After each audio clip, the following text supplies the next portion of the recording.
স্বাস্থ্য অধিদপ্তরের নিয়মিত বুলেটিনে জানানো হয় ২৪ ঘন্টায় নতুন করে ১৮,৪৯৮টি নমুনা পরীক্ষায় ৩,৮৬৮ জনের দেহে করোনা ভাইরাস শনাক্ত হয়েছে। গত ২৪ ঘন্টায় যা পরীক্ষা হয়েছে তাতে শনাক্ত হয়েছে ৩,৮৬৮টি।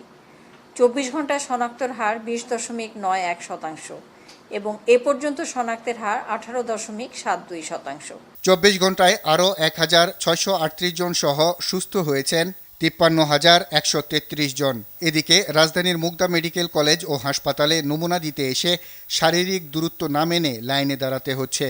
অনেকে আবার রিপোর্ট পেতে কয়েকদিন লেগে যাওয়ার অভিযোগ করেন।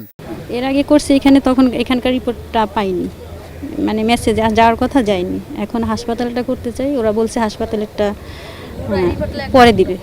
মঙ্গলবার দিন না, মঙ্গল বুধ বৃহস্পতিবার শুক্রবার 4 দিন ধরে আমি মেসেজ পাই না।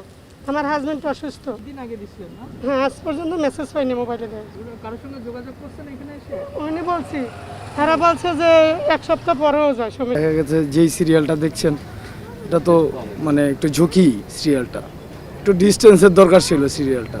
হাসপাতালের পরিচালক দাবি করেন নির্ধারিত সময়েই তারা রিপোর্ট দিচ্ছেন, তবে জনবলের সংকট থাকায় অনেক সময় কিছু সমস্যা হচ্ছে। আচ্ছা, আমাদের হসপিটালে যেটা হয়, এখানে আমরা 48 ঘন্টার মধ্যে রিপোর্ট দিয়ে দিই। এটা রোগীর মোবাইলে মেসেজে চলে যায়। যদি পজিটিভ হয় সাথে সাথে আমরা ফোন করে তার অবস্থাটা জানার চেষ্টা করি। যদি তার যদি শ্বাসকষ্ট থাকে, দরকার হলে আমরা অ্যাম্বুলেন্স পাঠিয়ে তাকে নিয়ে এসে ভর্তির ব্যবস্থা করি। আর এখানে যেটা এরা নতুন শুরু করছে, তো এদের আসলে পুরো সিস্টেমটা তাদের মানে আয়ত্তে আনতে রিপোর্ট ওইভাবে রেগুলার করতে একটু সময় লাগছে। প্রথমে 7 দিন লাগতো, এখন তারা কথা দিচ্ছে তারা 4 দিনের মধ্যে রিপোর্ট দেওয়ার চেষ্টা করে। নারায়ণগঞ্জের কয়েকটি হাসপাতালে ঘুরে ভর্তি করাতে না পেরে এই রোগীকে মুগদা হাসপাতালে আনা হয়। অ্যাম্বুলেন্সেই অক্সিজেন লাগানো অবস্থায় মুখ দিয়ে রক্ত আসে তার। পরে পরীক্ষা নিরীক্ষা করে জানানো হয় রোগীর আগেই মৃত্যু হয়েছে।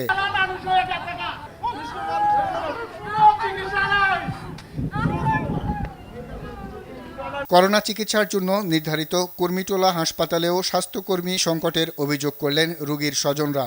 নন পজিটিভ করোনা রোগীর জন্য আলাদা ওয়ার্ড দাবি করেন তারা। আর বাদল, RTV, ঢাকা।